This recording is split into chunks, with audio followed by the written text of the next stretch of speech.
In the depth of biblical history, Joshua emerges as an indomitable figure, impervious to mortal harm. He commanded the very heavens to stand still, orchestrated the parting of the Jordan River, and with resolute faith brought the walls of Jericho to naught. This is the story of Joshua, the chosen successor to Moses, entrusted with the divine mission of leading the Israelites into their promised land.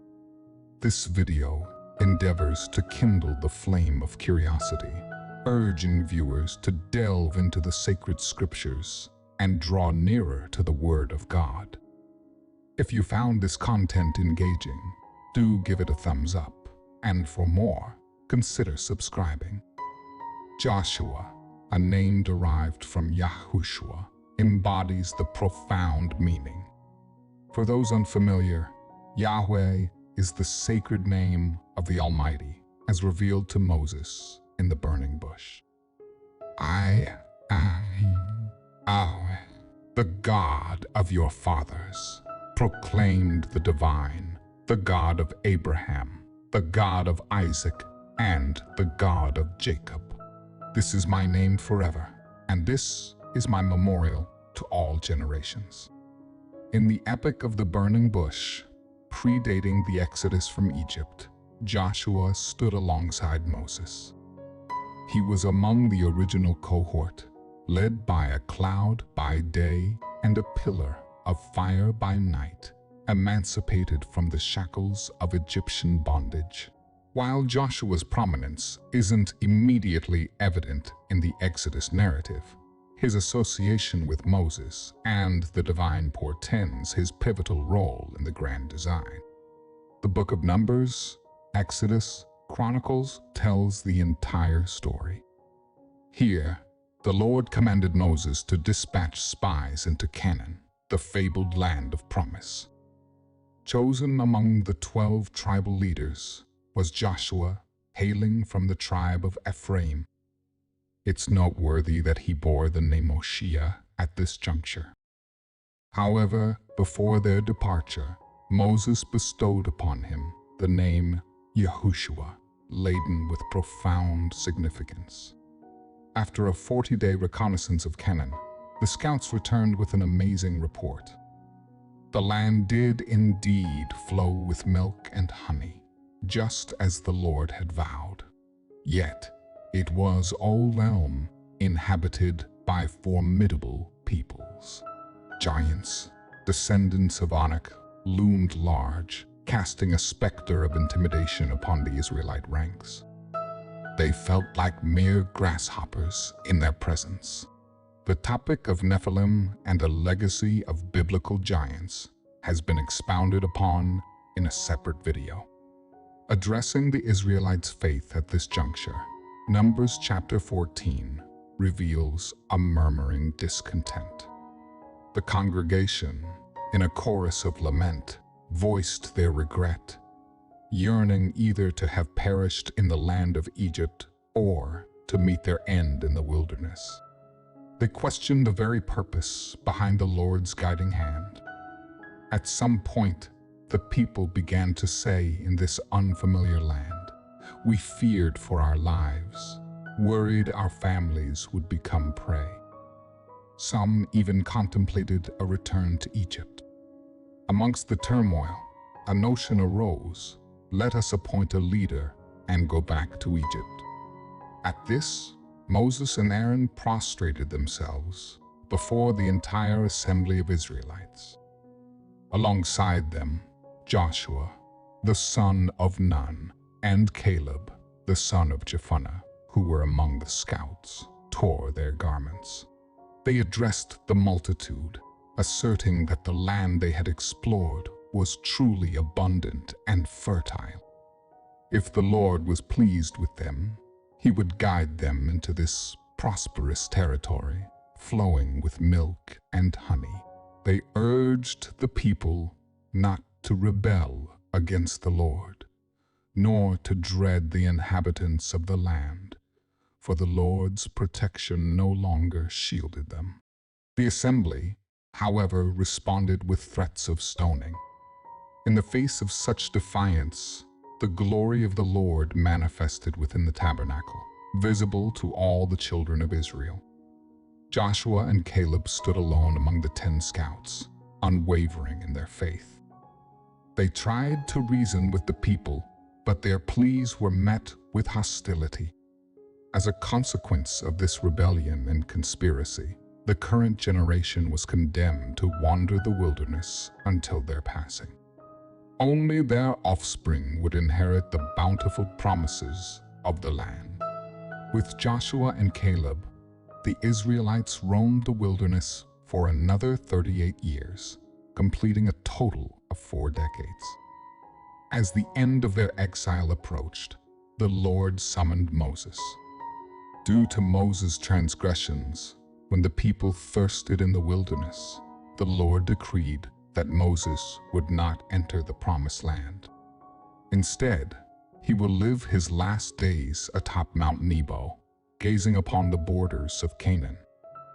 Yet, before this fate, Moses beseeched the Lord to appoint a shepherd over the congregation. In response, Moses implored the Lord, "Choose a leader, the one who will go forth and return before them, who will guide them in and out, so that the congregation of the Lord may not be like sheep without a shepherd." The Lord commanded Moses to select Joshua, son of Nun, a man filled with the Spirit. Moses was to set him before Eleazar the priest and the entire congregation, investing him with honor.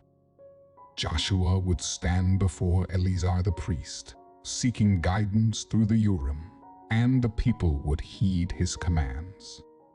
With Joshua anointed as the leader, the congregation of Israel, along with all of its members, moved forward under his guidance. This marked the transition to the next book in the Bible, Deuteronomy.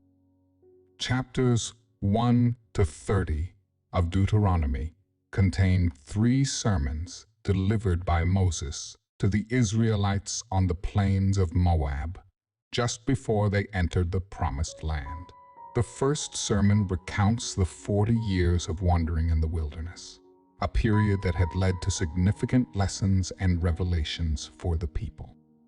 The book of Deuteronomy encompasses 3 powerful sermons delivered by Moses to the Israelites on the plains of Moab, just before they were set to enter the Promised Land. Each sermon serves as a profound testament to the significance of obeying Yahweh and his teachings, which are fundamental to their possession of the land. In the second sermon, Moses emphasizes the critical need for unwavering faithfulness to Yahweh and his commandments.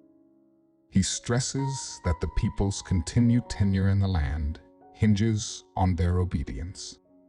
The third sermon, though, offers reassurance that even if Israel were to falter and lose the land due to unfaithfulness, repentance could pave the way for restoration. As the final speech came to a close, Moses addressed the Israelites with these words, "I am 120 years old today. I can no longer go out and come in. Moreover, the Lord has said to me, 'You shall not go over this Jordan.' The Lord your God, he will go over before you. He will destroy these nations from before you, and you shall dispossess them. Joshua himself will cross before you, as the Lord has said. And the Lord will do to them as he did to Sihon and Og, the kings of the Amorites, and to their land when he destroyed them. The Lord will give them over to you, that you may do to them according to every commandment which I have commanded you. Be strong and of good courage. Do not fear, nor be afraid of them, for the Lord your God, he is the one who goes with you. He will not leave you nor forsake you." Moses then called upon Joshua before all of Israel, charging him with these words, Be strong and of good courage, for you must go with this people to the land which the Lord has sworn to their fathers to give them, and you shall cause them to inherit it. Afterwards, Moses meticulously recorded all the commandments of God's law and entrusted them to the Levite priests who bore the Ark of the Covenant, as well as the elders of Israel. Moses ascended Mount Nebo, which faced Jericho, and there the Lord revealed to him the entire land that the Israelites were destined to inherit. Subsequently, Moses passed away in accordance with the Lord's word. He was laid to rest in a valley in the land of Moab, a location known only to the Lord to this day. The transition of leadership from Moses to Joshua symbolizes a profound shift, one that carries substantial weight in the biblical narrative. Lastly, it's essential to distinguish between Joshua, the revered leader of the Israelites, and the prophesied Messiah, Jesus Christ.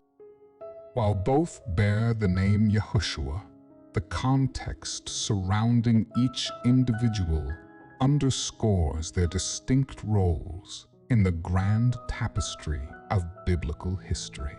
Joshua's achievements are a profound reflection of the ultimate sacrifice of Jesus Christ on the cross, the triumph over God's adversary Satan, and the liberation of believers from the shackles of sin, paving the way to the promised land of heaven. The book of Joshua, succeeding Deuteronomy, opens with the Lord addressing Joshua. In chapter 1, he declares, "Moses, my servant, is dead. Now, therefore, arise, go over this Jordan, thou and all this people, unto the land which I do give to them, even to the children of Israel. Every place that the sole of your foot shall tread upon, that have I given unto you, as I said unto Moses.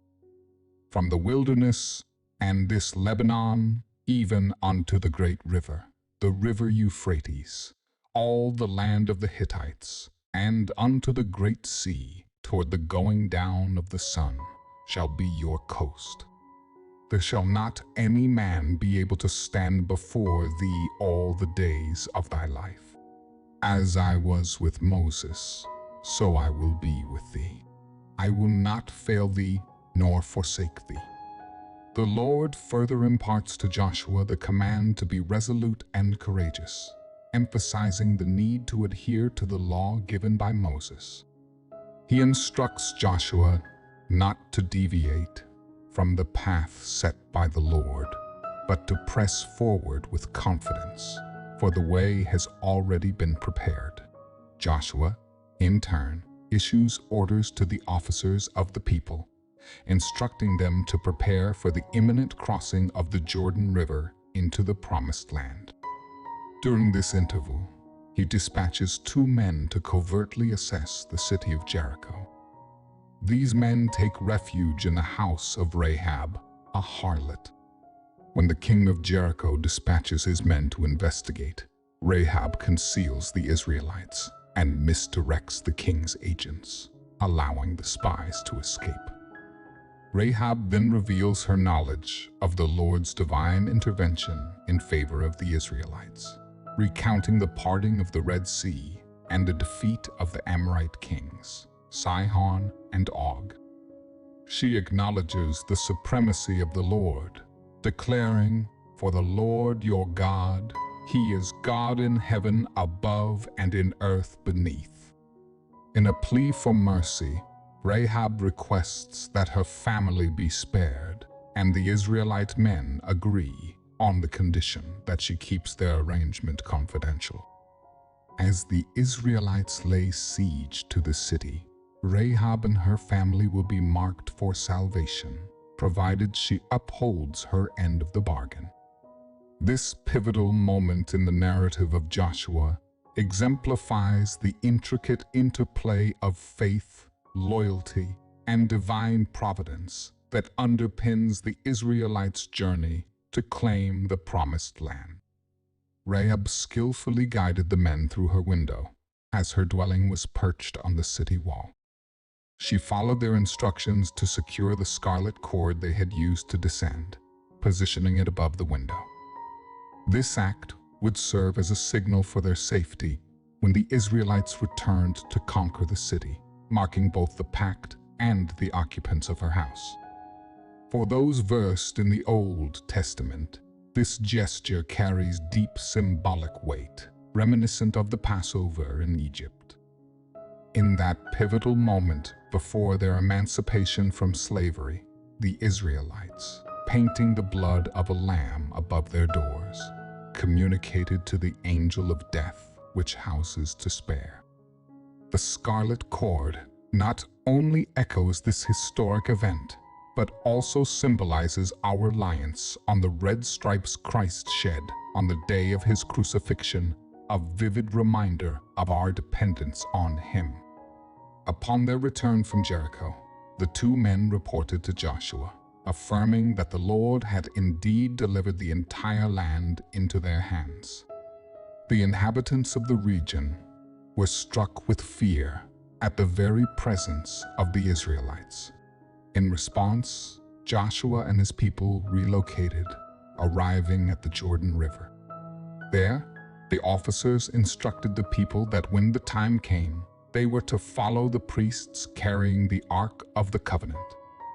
Joshua then called on the children of Israel to sanctify themselves, for the Lord was poised to perform miracles among them. The Lord spoke to Joshua, assuring him that on this day, he would elevate Joshua in the eyes of all Israel, confirming his continued presence.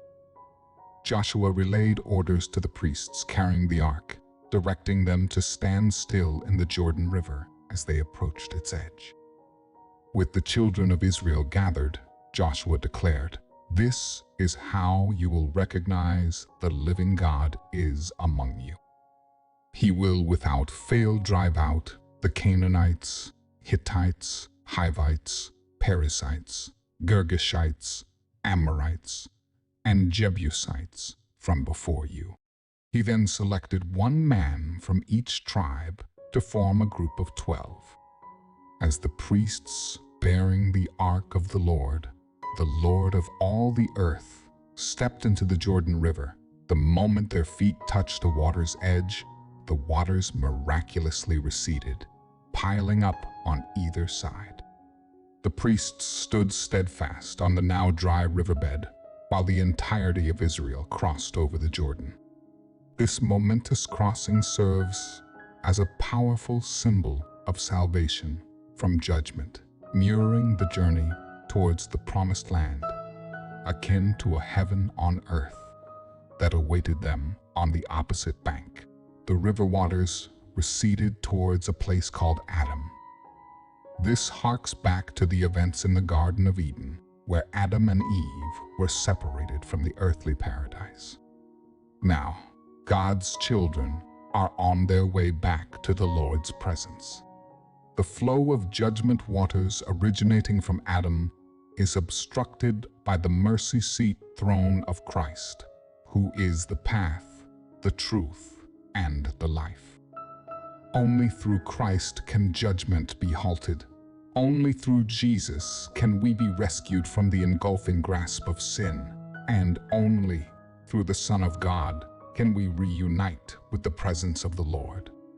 The Lord further instructed Joshua to select one man from each tribe to retrieve a stone from the midst of Jordan, where the priests stood firm. These 12 stones were to be carried over and placed in the lodging site where they would spend the night. Joshua called upon these 12 men from each tribe and charged them with crossing before the ark of the Lord your God into the center of Jordan, each shouldering a stone equal to the number of tribes of Israel. These stones would serve as a lasting sign, for when future generations would ask their fathers about them, they could recount how the waters of Jordan were miraculously halted before the Ark of the Covenant of the Lord during the crossing. These stones would stand as a perpetual memorial for the children of Israel. The people diligently followed Joshua's instructions, and on that day, the Lord greatly elevated him in the eyes of all Israel. The reverence they held for Joshua mirrored that which they had for Moses throughout his lifetime. News of the Lord's extraordinary deeds for his people quickly spread to the enemies of Israel residing on the western side of Jordan. Every king of the Amorites and the Canaanites trembled in fear of the Lord. After the crossing, Israel set up camp in a place called Gilgal. While Joshua was in the plains of Jericho, he looked up and saw a man standing before him with a drawn sword. Joshua asked, "Are you for us or for our adversaries?" But he replied, "No, but as the captain of the host of the Lord, I have now come." Joshua fell on his face and worshipped, asking what the Lord had to say to his servant. The captain of the Lord's host instructed Joshua to remove his shoe, for the ground he stood on was holy. Joshua obeyed. This encounter mirrors the events in Moses' life when he saw the burning bush. Moses, too, was told to remove his sandals because he stood on holy ground. The figure identifying himself as the captain of the Lord's host has sparked various theories about his identity. Some believe it to be a pre-incarnate appearance of Jesus Christ, as he refers to himself as the captain of both the heavenly host and the host of Israel. The command to remove Joshua's sandals reinforces this belief. When angels appeared to people later in history, there was no mention of removing sandals. In chapter 6, we find Jericho tightly shut because of the presence of the Israelites. No one went out and no one came in. The Lord assured Joshua that he had given Jericho, along with its king and mighty men of valor, into their hands. The plan was for the men of war to encircle the city once for 6 days, with 7 priests bearing 7 trumpets of ram's horns before the ark. On the 7th day, they were to circle the city 7 times, and at the sound of a long blast from the ram's horn, the people were to shout. The walls of the city would then collapse, allowing the people to ascend. The significance of the number 7 in this plan emphasized its importance in the divine strategy. The significance of the number 7 is deeply ingrained in the scriptures. The Lord God's creation of heaven and earth spanned 6 days, culminating in a day of rest. This pattern of 7 carries on, with the Israelites observing the Sabbath, a day of rest, on the 7th day of each week. Additionally, every 7th year was designated for the cancellation of debts and the release of servants among the Israelites. Notably, in the New Testament, Christ spoke 7 times from the cross. These instances illuminate the pervasive importance of the number 7, signifying the fulfillment of promises, rest, and healing.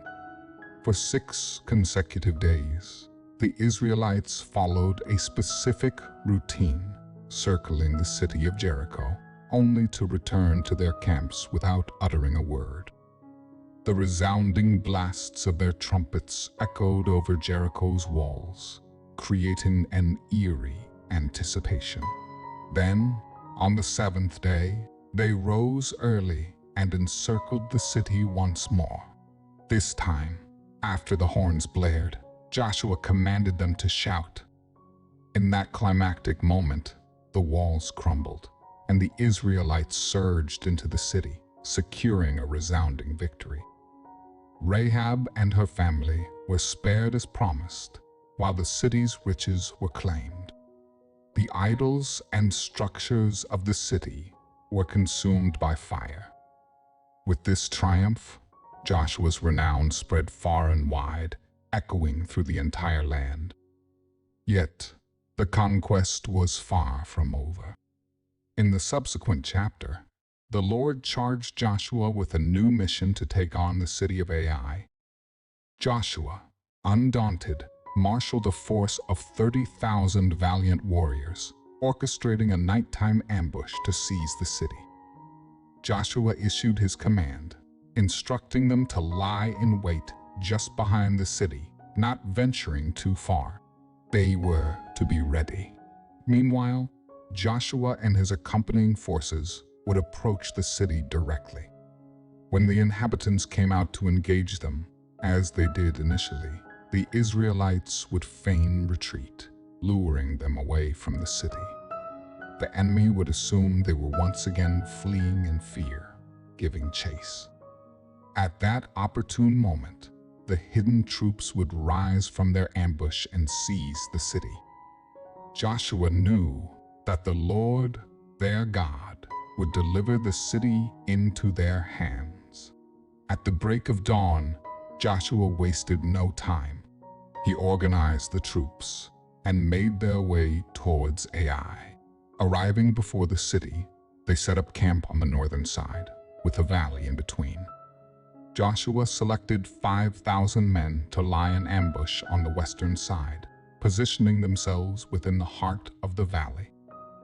In the early morning hours, the king of Ai emerged from his fortress and observed the Israelites encamped in the valley. Believing they were in retreat out of fear, the king ordered his forces out of the city in pursuit. Unaware of the men Joshua had stationed on either side of the city, they hastened after the Israelites. With no one left in Ai, they had carelessly left the city gates open. Seizing the opportunity, Joshua stretched out the spear in his hand toward Ai, a sign from the Lord. At that signal, the ambush sprang into action, rushing forward as soon as Joshua raised his hand. They swiftly entered the city, capturing it. They wasted no time, setting the city ablaze. When the men of Ai looked back, they were met with the sight of the city's smoke billowing up to the heavens. They were trapped, with no means of escape. Those who had fled to the wilderness turned back on their pursuers. Witnessing the success of the ambush and the rising smoke, Joshua and the entire Israelite force quickly turned back, putting an end to the men of Ai, leaving the once thriving city reduced to smoldering ruins. The king of Ai met his end in the evening. His lifeless body was hung and displayed at the city gates, forming a somber reminder of the victory. News of Israel's triumphs spread across the west side of the Jordan, reaching the ears of the kings of the Hittites, Amorites, Canaanites, Perizzites, Hivites, and Jebusites. United in their resolve, they rallied to face Joshua as a formidable force.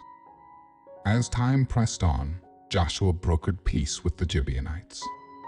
In response, the kings of Jerusalem, Hebron, Jarmuth, Lachish, and Eglon mobilized their armies to assail Gibeon.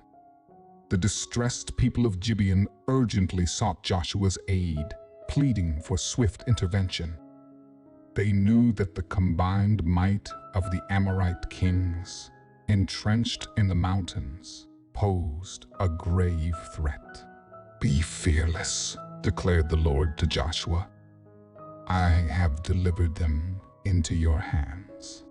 Not one of them will stand against you." The Lord then discomfited the enemy forces, inflicting a tremendous defeat upon them at Gibeon. The pursuit continued, with Joshua's forces chasing the fleeing Amorites along the path leading to Beth Horon. The Lord intervened once more, hurling great hailstones from the heavens, which dealt a heavier blow than even the Israelite sword. In a moment of profound faith and urgency, Joshua addressed the Lord on the day of this extraordinary victory. "Sun, stand still over Gibeon, and you, moon, over the valley of Ajalon. Miraculously, the sun halted and the moon paused in its course, granting the people the time they needed to avenge their enemies. Never before or after was there a day like it when the Lord heeded the voice of a man. Joshua's campaigns pressed forward, culminating in the defeat of the remaining kings and the conquest of their cities. Some cities were reduced to ashes, while others were spared. Chapter 11 concludes with a testament to Joshua's unwavering determination. So Joshua took the entire land, just as the Lord had instructed Moses. He allocated it as an inheritance to the tribes of Israel, according to their divisions. With this, the land finally found rest from the ravages of war. Chapter 12 of the book of Joshua meticulously chronicles the triumphant conquests achieved by the Israelites, vanquishing mighty kings on both sides of the Jordan River. Regardless of their stature or might, all were subject to the divine judgment meted out by the Lord, executed through his chosen people.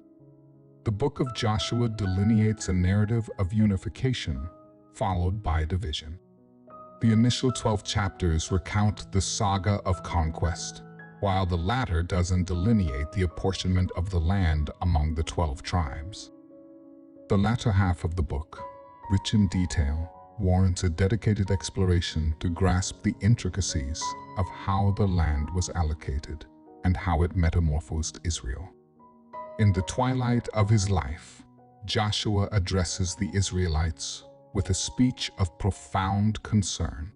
He contemplates their potential actions and their future character, underscoring his deep care for their well-being. Although not all of Joshua's conquests are recounted in this video, select events from the initial 12 chapters are presented to exemplify how the Lord's divine presence emboldened him. I encourage you, the viewer, to delve into your own Bible and delve into this historical period, allowing you to personally fathom and appreciate the Lord's providence. It is worth noting that, in reflection, Joshua's life carried a certain melancholy. He shone brilliantly amidst adversity, but as the tumultuous times waned, his radiance dimmed. Engaging in numerous battles, even in his later years, he felt invigorated by the Spirit of the Lord, yet he grappled with a certain solitude in his victory. He and one other were the sole inheritors of the Promised Land. His entire generation, who had once embarked on the exodus from Egypt, had perished in the wilderness. Now, entrusted with a new generation, more removed from the Exodus experience, Joshua led them into uncharted territories where they held sway and were free from oppression. Their children, raised in these newly won lands, would be strangers to the life of servitude and would learn the ways of warriors. They had inherited not only the land, but also the peace that accompanied it. Yet, with peace often comes complacency and forgetfulness. The memories of the Lord's miraculous interventions in their favor began to fade, a reminder of how he had fought relentlessly for his children, liberating them from the yoke of slavery, crumbling fortress walls, holding celestial bodies in their courses, and extending mercy even in their moments of waywardness. Joshua's passing marked the end of an era. At 110 years old, he found his final resting place in Hargesh, a solemn mountain that some believe to be a symbol of God's disappointment with the people's ingratitude. Surprisingly, his funeral was devoid of the very people he had valiantly fought for. As we conclude this exploration, I hope it has sparked your curiosity about the profound narratives within the Bible. If you feel compelled, I encourage you to delve into the original text. Your insights and reflections are always welcomed. Feel free to share them in the comments below. For those who wish to support this channel and its endeavors, please consider checking out my Patreon. To my patrons and channel members, your support is deeply appreciated. If you found this video engaging, don't forget to like and subscribe. Your support means a lot and goes a long way in growing this channel. Until next time, may God's blessings be upon you. Amen.